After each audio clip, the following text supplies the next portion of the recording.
Hey guys, welcome to Two Fun Runs. There's nothing more of a concept to this other than the fact that I was just mucking around. I was actually going for cuttlefish gameplay. I felt like giving the cuttlefish a go. And we end up doing that in the second run. But other than that, there was no real objective here. We were just rolling out, seeing what happens. We're taking double spider. I don't know. I don't even know if I'll talk about the games too much. Like, you have eyes you can watch. All I will say is that the first run took on a life of its own, and it was quite enjoyable. The second run, we set out what we were trying to do. Like, what else can I say? And that's a win. I actually, I'm really enjoying doing the Road to 100s and Pet Roulette and Rate My Gameplay, of course. Like, I really do enjoy doing them. But, I mean, the game is really flat other than that at the moment. I'm sure a lot of content creators are going through a similar type of thing. Like, we're just so far in between packs. And do I win this? I said I wasn't going to get sucked in by the gameplay. Here I am. I feel like we're actually going to lose this. How about that, eh? Powerful lizard tail. Yeah, we're so far in between packs. The game is so much in need of a balance. I've been saying it a lot lately. We've got Hatching Chick. We actually get another Hatching Chick here, which really sets up the run. And we get two caterpillars. So, as there I pause. And I decided to go Badger. Because why not? And actually, considering I was planning Cuttlefish, I thought if everything's weak at the back, I can run like a Honey Badger or Banana Badger at the back of my team. There'll be no melons to pop. And it should be quite a dominant team. That's what I was thinking. Math very kind. And we're through. So yeah, that's why, because the game is in this weird place, I opt... Do I take the Poison Dart Frog? I can't even remember. I did this run 30 minutes ago. I can't even remember. I do. That's why I was going Cuttlefish. Like, mix it up with some new things. And then we stumbled across this greatness. And basically, I'm throwing this round. Respectfully. Yeah, I don't know. Like, I think you get my point. I give a massive, massive shout out to in any capacity. People who don't even upload but just play the game. People who do make content and are managing ways to be creative. Just anybody that is thinking outside the box and getting the most out of this game at the moment. I love you. The game is so good, and nobody would doubt that as we get Seal. Turn 7, you kind of have to take it. This game is so good. A simple strategy game that we all love. Oh, the Dart Frog is over. I didn't think that I took it on this run, but regardless. This game is beautiful. I have no plans to ever stop playing it anytime soon, unless like these sort of doldrums we're in become a common thing. Other than that, I could never see myself stop playing it.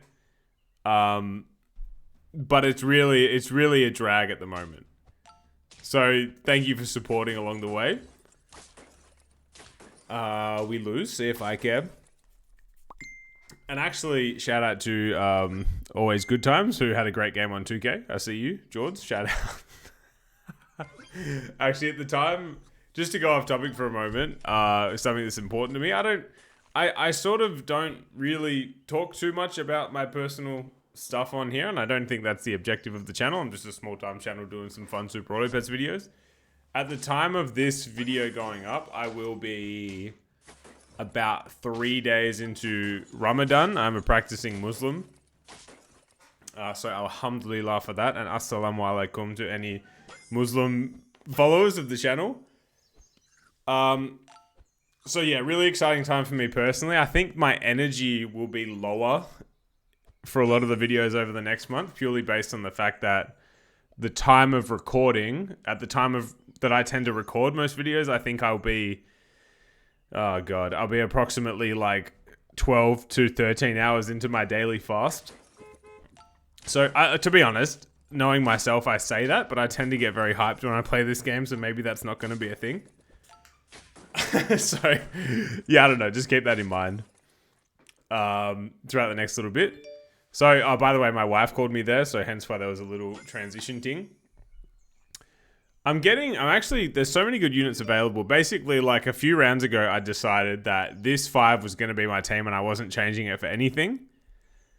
And at this point, I'm now thinking forwards to go. Imagine having a all level 3 team, as I'm taking stats just to make sure the run doesn't die.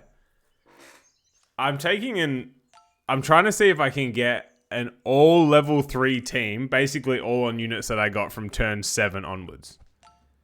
Which I don't know if that makes it more or less impressing, level 3 thing, but really I was like, let's just keep this squad that we're rocking with and let's see if we can get to 10 with all level 3s. I mean, it's pretty nasty. The hatching chick can just bounce around and be like the ultimate friend, the pet for all seasons. As, I mean, God, like what's there to say about this run that we're building? Like it's a wild team. 35-40 front badger on turn 11. Level 2, it's got the caterpillar copying its stats. It's got the seal behind the caterpillar's got the seal and the hatching chicken. Nothing to sneeze at. We are smashing teams. That guy's team was the gnarly balls. Respect to you. Yeah, back on the Muslim thing for a second. I'd be curious to know if anyone from the community is Muslim as well, because we don't disclose these things. We're just playing a pixelated animal game. Kind of wish I did chili on the badger. Just something about a front badger with chili tickles my fancy. I mean, look at how much we've outstatted teams. And I'm not even really like going all in on the seal. This guy had like, a nice start and he gets absolutely smashed. And we're 1 away. I checked that I'm recording. The classic get the phone call, forget to press it again. And really, at this point, I've decided I just need the 2 levels on the monkey. I'm going to get 1. And at this point, I decide to try and throw. So I figure the badger goes there. It's going to kill the caterpillar. My 2 strongest units will be killed for the price of 1. Surely the rest of the units can't get the job done. And then we face this team. So this guy's gone all in on level ups and synergy. And it's not a bad team. Level 2 Turkey, level 2 Spino. But actually, although my plan worked, the back 2 units aren't strong enough to take out the seal. And we win. And just have a look at the team. Really fun team. No units changed from like turn 7 onwards or whatever. And we roll. And I go straight in. Get me back in. I actually would like a cuttlefish team now, please. This team isn't winning. So I show the team name here just to show that this is indeed the run after. Friendly Believers. We transition ahead a bit, turn 3. We lost both of our first 2 games. We get Tamarin. We're going to buff that boy up. We also have a level on the Moth. This game, like I said, was like 25 minutes ago. I can't even remember. Oh, that's fun. And you just see, interesting here, you just take the Dodo out of the remaining 3 units. The Dodo does the most for us. It's crazy how that one little split decision can affect a run so much. So we get through this guy who was 2 squatting. Respect, man. Like, if you're having fun with this game. And there it is. See that one decision. Suddenly now it's Dodo City. Save our level up. And I should really move that to the front. I think we get a really unlucky break point here, but it doesn't matter. We are the Friendly Believers. We are calm. We are patient. And we march onwards. I mean, this is a strong team. Wait, what am I talking about? We win? My memory, man. Like, I forget so quickly. So we take Dodo level, of course. Turtle. Don't know what I was checking in the pack there, to be, like, completely honest with you. But I wasn't impressed. Not impressed. In the words of GSP, I'm not impressed with your performance. And we double Dodo in shop. They're coming in. They're coming in. These Dodos, the Dodo ends up playing a crucial role later. But we'll get to that when we get to it. Yes or no, more... I'm back on the thing again. Yes or no, more personal life in the videos. Like, an easy example is like SAG started Super Auto Gaming, which I assume a lot of you watch, and if you don't, you bloody well should. SAG started revealing like more personal stuff recently, but I feel like it was really genuine for him to do it. And more dodos. it felt proper for SAG to do it. And I would hate to think that I'm... Oh. Ew. Okay, sorry, like, I'm an idiot. There's like a personal thing popped up on the screen there, so I'm going to have to edit that out.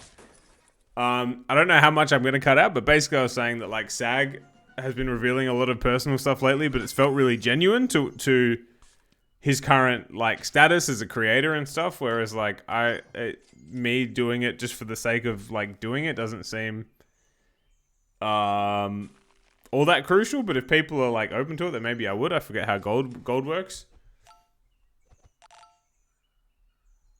And a level 3 Dodo is great. When it stats a 9 attack, 11 health, it doesn't really seem to be too important. Good math. Bad math. And the level up just is enough. So we're on 2 health here, which is quite interesting. 2 health, 7 wins to go. We take our level, we get Husky. And remember, this was intending to be a cuttlefish run. And it's turn 8 and I haven't come across one. And I take the blobfish thinking that if I can find a cuttlefish in shop, then I can sell tamarin and you know. Instead, I just basically like say, I know I'm on 2 health, I'll throw around, I don't care. And it's actually a really painful shop turn. We know the Dodo's attack will help the Husky, and the first 2 units should trade at worst. And actually, that skunk just destroys us. And we enter 1 health on turn 9. However, based on the fact that there's a cuttlefish. Based on the fact that I've called it 2 fun runs in a row, you probably know that's not going to stick. In comes big cuttlefish. What does the cuttlefish do if you didn't play the golden pack? Are you not fully aware? Oyster. The cuttlefish, when it dies, it gives ink. It gives ink to the back unit. And then at level 2, it gives ink to the back 2 units. Basically, ink is like a variety of weakness. Primarily, its best value is overriding armor. Later in the game, you know, you're going to see a lot of melon armors and stuff. There's ink on that Husky at the back. How pretty it looks. So ink will overwrite whatever equipment they have, and then it will also reduce the attack of that animal by 3. And it will, if that animal has some kind of in-game ability that does damage, it will limit that by 3. So, or easy example would be if a snake gets it, instead of doing 5 damage with each trigger, it will do 2 damage. I'm always torn between whether to explain that kind of stuff. I think most of my audience would know that, but if you're someone who watches and doesn't know that, and thank you if you are one of those people, then you'd just be confused as hell when I'm like, oh, look at this cuttlefish. There we go. We know what it does. We get to 5 wins. We have 5 to go. We have minimal health. And this was the best decision I made right here. Cobra in shop. Instead of getting desperate, I bring it in. Thanks to, I'm blanking on the name, so I'm sorry for that. Oh, I was talking to him the other day. Is it Hunter? Jesse Hunter? I think that's the name. Shout out to Jesse, who changed my opinion of pretzels. These pretzels are making, not me thirsty, these pretzels are making my team rather large. We decided to take Lionfish, which really is a strong unit that I don't use enough personally. But look, we're having fun. We bring it in. Didn't make a difference here. In fact, it died. But the Cobra does enough. And we take out the win. The ink didn't quite make the difference, but you can see the team coming together. We really need scaling. Lionfish, you did your job. We level up the cuttlefish. By the way, I named the pack Cuttlefish and Asparagus. Shout out South Park fans. If you get the reference. Okay, let's talk about this Dodo. 21 attack Dodo, level 3. It makes the Cobra a 41 attack. Which really isn't making a major difference, although it's just enough to kill Turkey. So maybe I take back everything I said. It is the difference. But when that Cobra levels up, it's going to be doing crazy amounts of damage. And it doesn't even die. So they don't even make it through our first unit. At this point, we can armor up. We can stat up. I put the first lot on the Cobra, which really was silly. I should just be going all in on Dodo. It's like a 2-for-1 effect. Getting the most out of it. Bang. Now that's where ink comes in very handy. Let me rewind that real quick. Let's do a little bit of analysis. The tail of the tape. So they have melon armor on the front 2 units. So theoretically, when the cuttlefish dies, it will ink the back 2, which had no armor anyway. But because we get through the first unit, and this one, and the starfish is dead as well, that's a really important thing. The starfish dies. Ink overrides melon. It's enough to one-shot. It's enough to one-shot. And that keeps the run alive. So that almost makes the run worth it instantly. Look to level Cobra. And really, I should just melon at this point. I shouldn't be building my team around the Husky. We get really lucky in the shop. We now have a level 2 Cobra. It's hitting 50 attack. It's doing absolute damage.